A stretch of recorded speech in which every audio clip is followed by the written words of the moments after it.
Hello everyone, I am Kiran Joshi. Hope you all are fit and fine. Children, this is the first video of class 6 Geography chapter 5 Major Domains of the Earth.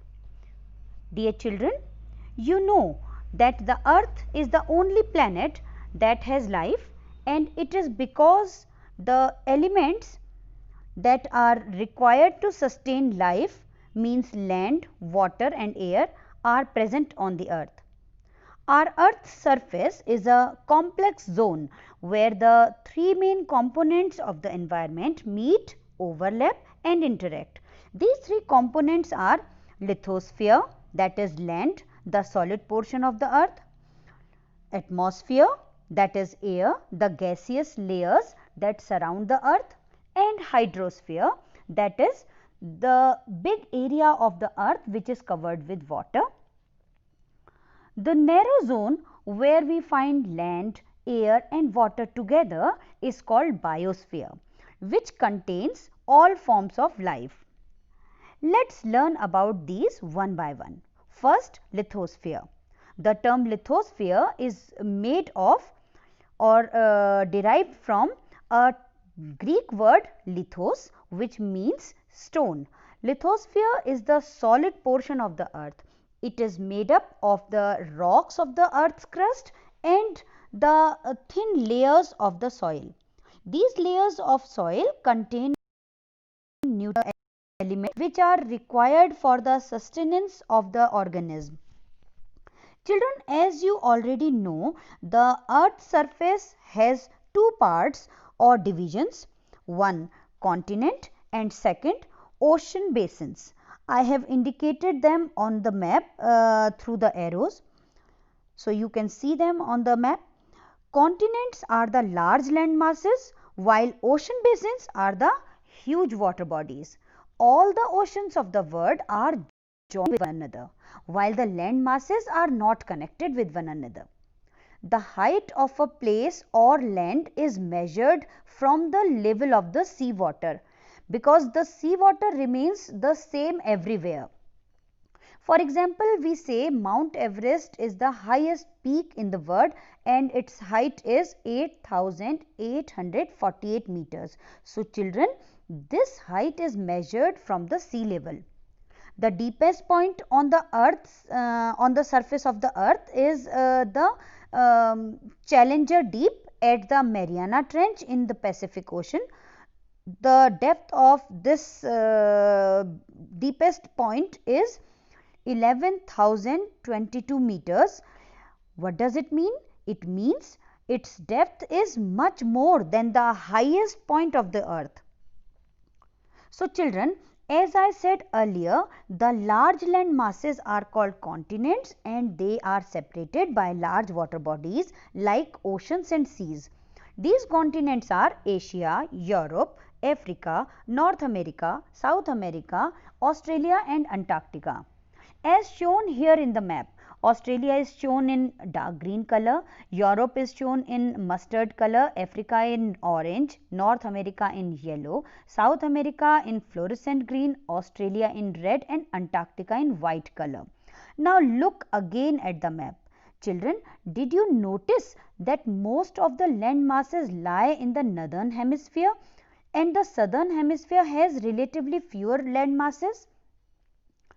Let's learn about Asia, which is the largest continent.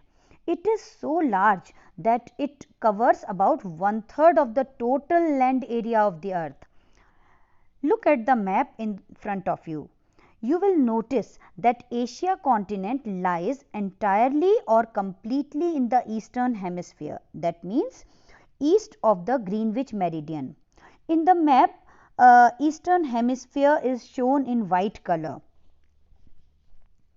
The Tropic of Cancer, which is an important latitude, passes through this continent. I have shown it on the map with black horizontal line and an arrow which is pointing to this. Asia and Europe continents are joined together and make a very large continuous land mass. Together they are called Eurasia. The two continents are separated by the Ural Mountains on the west.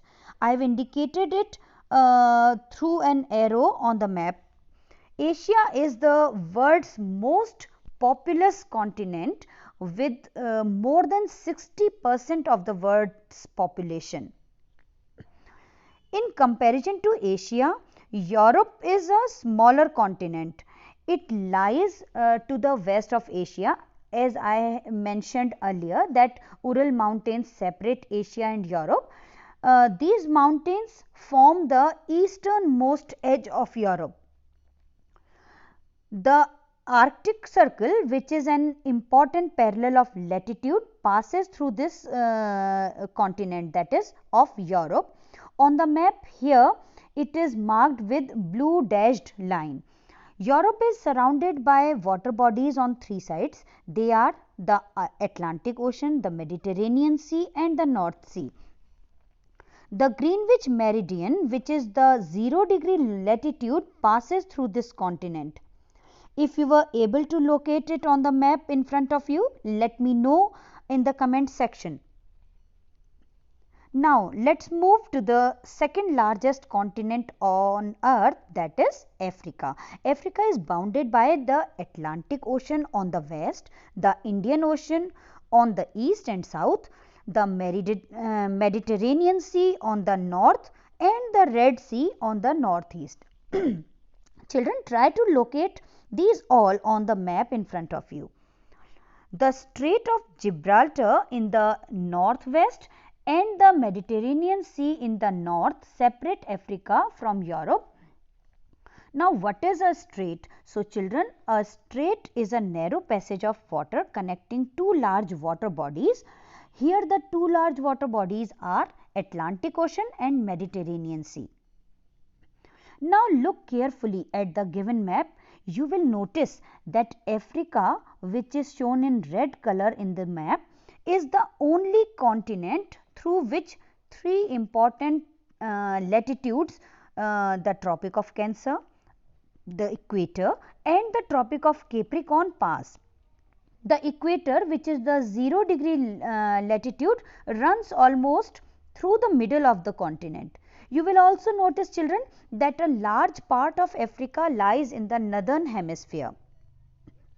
The continent of Africa is rich in natural resources and flora and fauna. The largest hot desert of the world, the Sahara Desert, is located in the north here. The Nile, which is the longest river of the world, flows through Africa.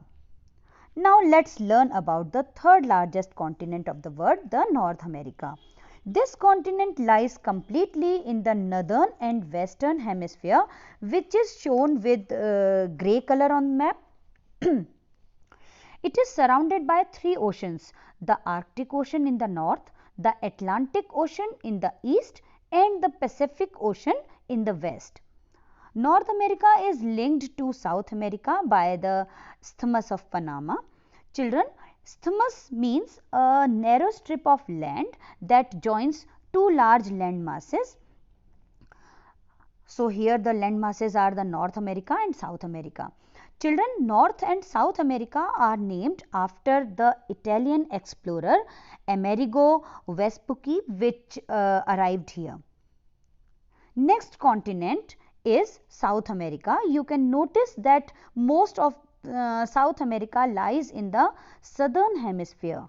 Children, can you name the two oceans that surround South America on the east and west? Yes, of course. They are the Atlantic Ocean and the Pacific Ocean. The longest mountain range of the world, the Andes, runs through South America's length from north to south. I have marked it with a thick black arrow on the map, so you can easily locate it. And on the map, it is shown with brown color. And the largest river of the world, the Amazon, which is the second longest after Nile, drains South America. I have marked it with a thin blue arrow on the map. Now, the smallest continent, Australia, which is also a country. Australia is called an island continent. Why? because oceans and seas surround it on all sides, making it an island. Though it is the world's smallest continent, children, it is the sixth largest country in the world. Its name is derived from the Latin word australis, which means southern. It lies entirely in the southern hemisphere, due to which it is also called the land down under. Children, the Tropic of Capricorn passes through the middle of Australia. Can you locate it on the map? The seventh continent is Antarctica, which lies around the South Pole. Antarctica is a huge continent, children. It lies completely in the southern hemisphere. As it is located in the south polar belt or region, Antarctica is covered with thick ice sheets throughout the year.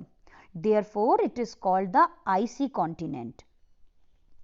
As Antarctica's inhospitable climatic conditions do not permit permanent settlements here, so Antarctica is also called isolated continent. However, many countries including India have their research stations in Antarctica. The names of Indian research stations are Dakshin Gangotri and Maitri. Children, the remaining portion of the chapter will be covered in the next video of this chapter. Till then, try to solve the following questions. First, why is the surface of the earth a complex zone? Second, describe lithosphere. Third, which are the 7 continents of the world? Give a brief description of each of them. List the continents that the equator passes through. Children, if you found this video helpful and wish to watch more of such content, do consider subscribing to the channel. Also, if you have any queries or comments, please post them in the comment section below. Thank you.